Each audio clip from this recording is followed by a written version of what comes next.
Okay, we are now live. Okay, so hiya, my name is Charlie, and I have been a PA employer for almost 17 years.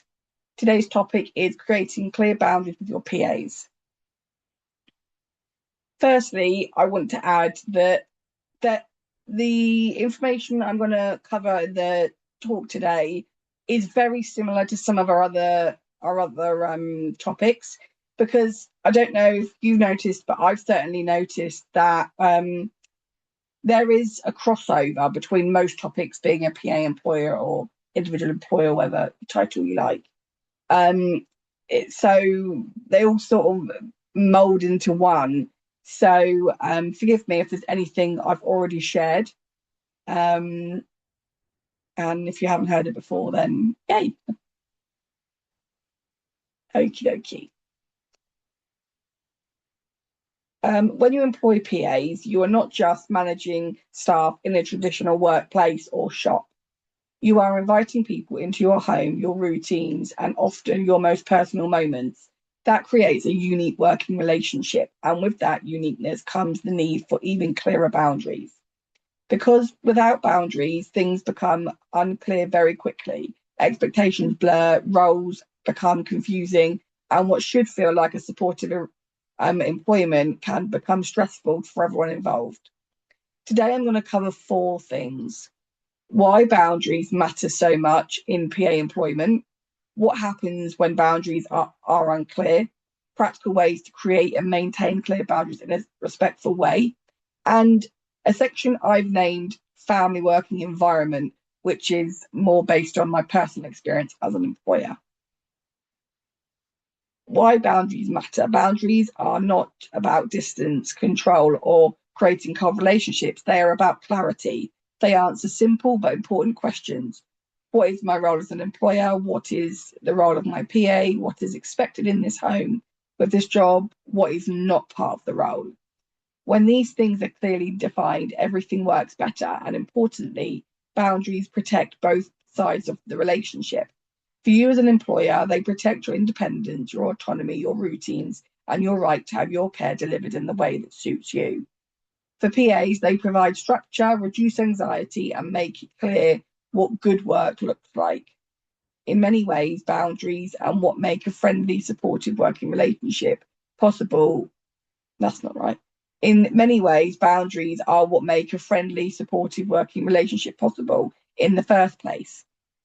What happens when boundaries are unclear? When boundaries are weak or inconsistent, problems tend to appear gradually but build over time.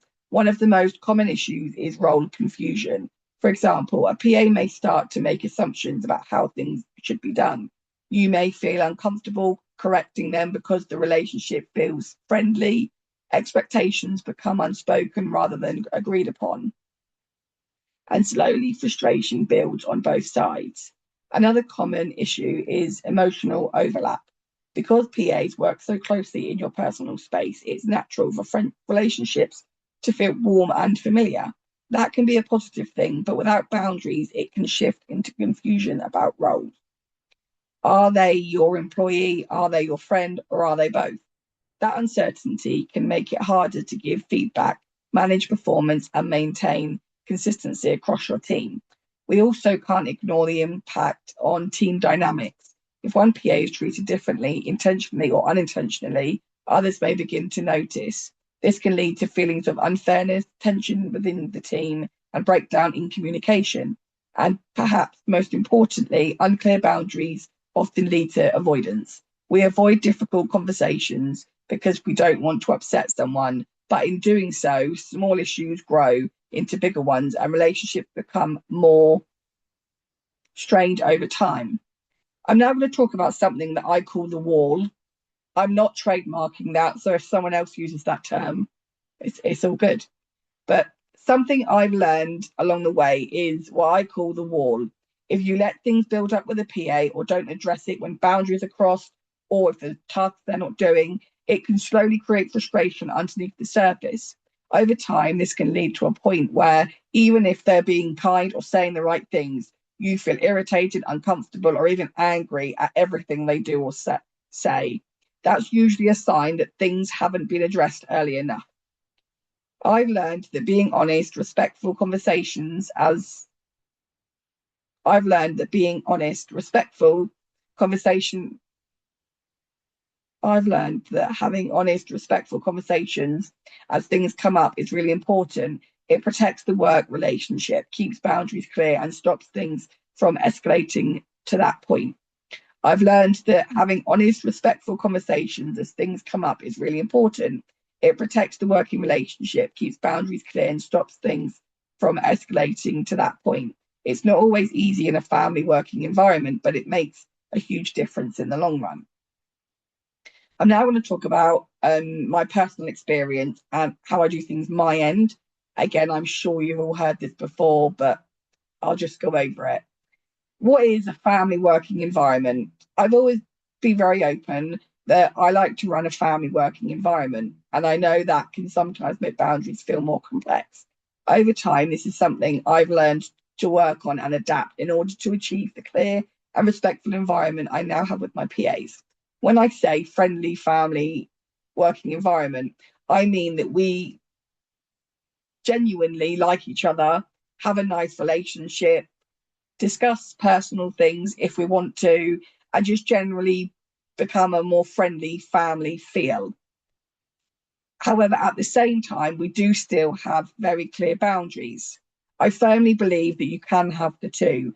You can have a kind, caring relationship with your PAs, but also still have set boundaries and expectations that this is a workplace. I make it clear from day dot, even from the interviews at the start of employment and throughout, that there are clear boundaries, but we do still have a friendly family environment. By family or friendly, I just mean not as clinical as perhaps maybe domiciliary care can be, or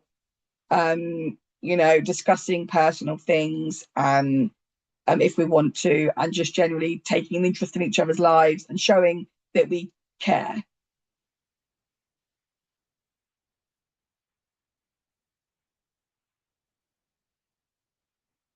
Some of the ways I make it clear that we are a friendly working environment, but before that, this is a job. Some of the ways I make it clear what those expectations are is I have a document which is called Family Working Environment, which new PAs get, and I adjust through as things happen in life and we all change. I adjust that. I have things like a care plan, employee handbook, contract, and other supporting documents. All of those things just make it clear what the boundaries are. For example, one of my boundaries is I don't like to share social media with my PAs. And if my PAs are on each other's social media and they see something, they're not allowed to come at me with that, because the PA that's posted it, that's their personal business. They're not, and we don't, if they want to tell me, they'll tell me. If they don't tell me, then we don't. And that's another thing we have. Sometimes in family, you can talk about each other, behind each other's backs, but I'm really firm that, look, if the PA wants me to know something, they'll tell me. So boundaries isn't just about the boundaries between you and your PA. It can also include the boundaries within you all as a team, and the boundaries you have between your PAs. For example, if there's a PA and she keeps calling sick every Monday morning, she calls in sick, and my PAs know she's been out partying every single weekend, and that's why, and it's greatly affecting my care, then yeah, they'll pass that on. But if, for example, they've posted that they've just broke up with their boyfriend or their girlfriend or person, their partner, then I don't need to know that unless they want to tell me that. So I don't just, in those documents, I don't just cover the boundaries between me and my PAs, I cover the boundaries between all of us as a team. I do truly believe you can have a friendly, caring, family, relaxed atmosphere with your PAs, but still have the respect that this is a job first. I think that's the most easiest way I've explained things to new PAs, is saying, look, I do like to have a friendly atmosphere. We do like to have a laugh. If you want to share personal things, go for it. No worries. If I want to, I will, or I won't, whatever. But first of all, this is your job, and there are expectations. Like, you can't sit and gossip on your phone when it's meds time, there's expectations involved. I know a lot of people have argued with me over the years that, well, you can't really have both. Either you're firm and you have boundaries, or you're like friends. And I'm like, there is a grey area that, no matter what you want to label it as, I think a lot of us as employers do have that grey area with our PAs, and there's nothing wrong with that. And that's why I make sure that all of my documents are up to date. And as I change as a person, I update those documents and I send those documents to them, and any changes. So then we're all in the same, on the same page. Just the same as if they've changed and they decide, actually, Charley, I don't want to share that with you anymore. I've decided, no, I'd like to keep that private. That's fine too. It goes both ways. How to create clear and healthy boundaries. So how do we actually create boundaries in a way that is clear, fair, and still human? Be clear from the start. Boundaries should begin at the point of interview and early employment, not after problems arise. This includes a clear job description, defined responsibilities, working hours and expectations, communication rules. When expectations are clear early on, misunderstandings are reduced later. Hold regular supervision meetings or have informal chats to go over rules and regulations, areas for improvement, and what is going well. Go through the importance of boundaries if you feel a PA has broken them. Keep documents up to date so that your PAs understand what is expected of them. If you do have a friendly or family atmosphere, let your PAs know they still need to respect you and that they are your employees first, and friends or family environment second. If you want to raise something, but a few PAs are doing it, or it's something that you feel doesn't need to be addressed in a more formal setting, you can use things like reminder emails. So if there's, I don't know, like, for example, in my house, a lot of the time they keep forgetting to pick up the dog poo. Now, I know a few of them do it, so I'll send a reminders email and say, look, this is an important job. I need it, I need you to stay on top of that. Or it might be that I've noticed the PAs are moving my stuff. And so I'll send an reminders email and be like, look, this is the importance to my independence. I need to know where these things are so that if someone else asks me where it is, I know where it is. If you move it, don't tell me. The next person asks me where it is, I've got no clue. I can't get up and have a look. Like if I'm having a rest day, especially, if I'm not getting up in my chair, I can't go look. So I need to know. Things like that can be really, really helpful. And there are ways to gently, remind them of boundaries and rules and things without giving them a formal sit down, or without, like calling them out on it, in person. Sometimes that can be really, really helpful. And it can remove that anxiety of, oh my God, if I tell them and they get really upset with me.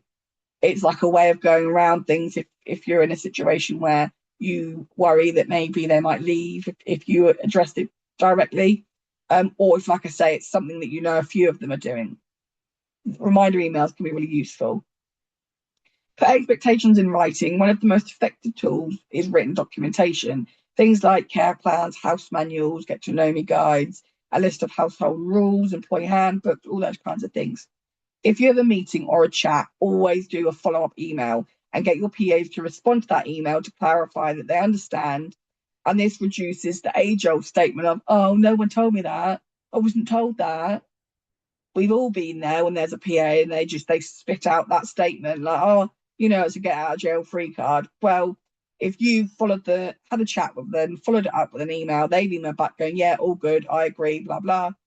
Then they later on go, oh, I wasn't told that. Oh, no one told me that. Be like, hang on a minute, wait here, pull up your email. One of my friends calls it's like receipts when your partner cheats on you. And they're like, no, I never. And then you pull up your receipts.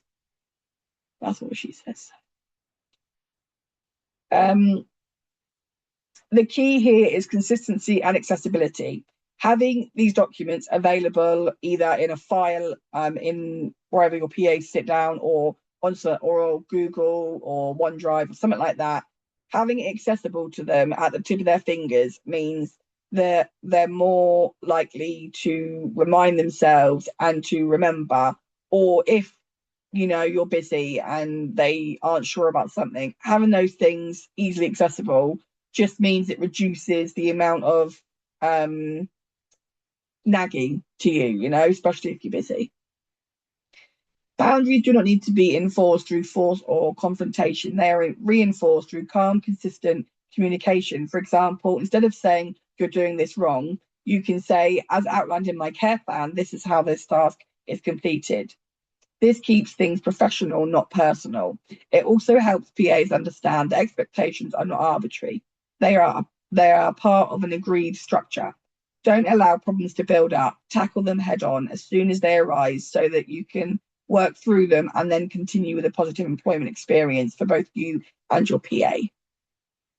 Separate professional from personal. One of the hardest parts of being a PA employee is managing relationships that naturally feel friendly or family-like. And there is nothing wrong with warmth or friendliness or family-like behaviour. But it is important to remember friendly does not mean boundaryless. And that's what I explain. Yes, okay, we have a relaxed atmosphere here, but there are still rules. At the end of the day, there's a job. There are still rules. There are still boundaries. You can have a positive relationship while still maintaining clear roles, professional communication, consistent expectations. You are allowed to be kind and approachable while still being the employer. These two things are not in conflict. Be consistent across your team. Boundaries only work if they are applied consistently. If different peers are treated differently without a clear reason, it can quickly lead to confusion or tension. Consistency builds trust, not just between you and your PA individually, but across the whole team. It helps everyone understand that expectations are fair, stable, and not dependent on mood or personality. Boundaries are not static. Needs change, routines change, life changes. So it's important to review expectations regularly and communicate updates clearly. But when you do this, keep it structured, send updates in writing, make sure everyone receives same information, ask for acknowledgement when they've read it.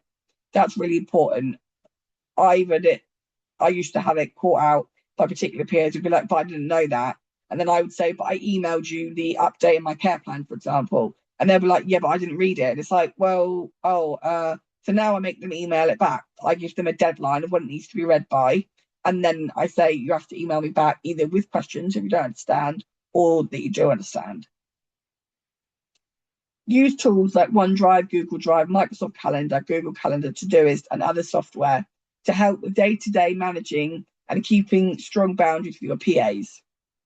A lot of people don't realise that keeping lists accessible in whatever format of jobs to do, that is also a boundary. People think that's just about the tasks, but it's not, because a boundary is reminding your PA that this is their job and that with their job there's tasks they have to complete.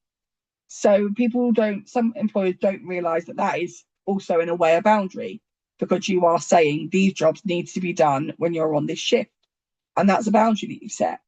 So it's really, really important to use whatever software or apps you want to list those things so that there is that clear boundary of you are expected to do these jobs on these days.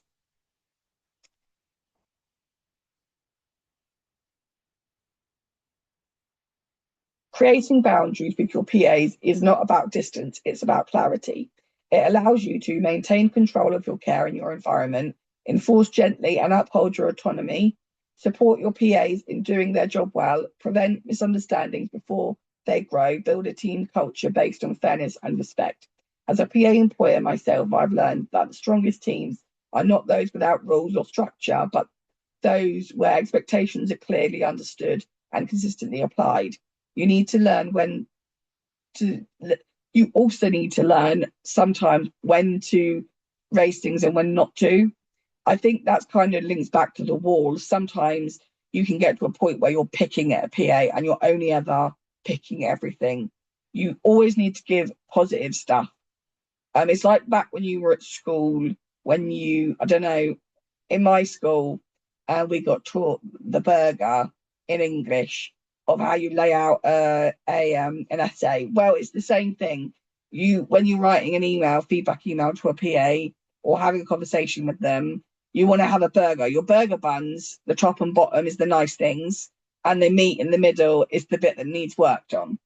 you always want to make sure that you're tackling things in that way, because if you're only picking at them and you pick at everything, they're going to just get their back up and they're going to hit their own wall. So it's really, really important to make sure that you're giving them good feedback, and that sometimes you've got to realize that you've got to let stuff go sometimes. Boundaries are what allow trust to grow safely, and when done well, they don't weaken relationships, they strengthen them. Remember, one important thing: any boundaries or rules you have in place are not set in stone, and as we change, so can they. Ultimately, there is no one way. Each PA, employer, and team needs different tools, documents, communication styles, and boundaries. Take the bits from this that work for you and leave the things that don't. Right. Let me get up the questions. I'm going to turn the recording off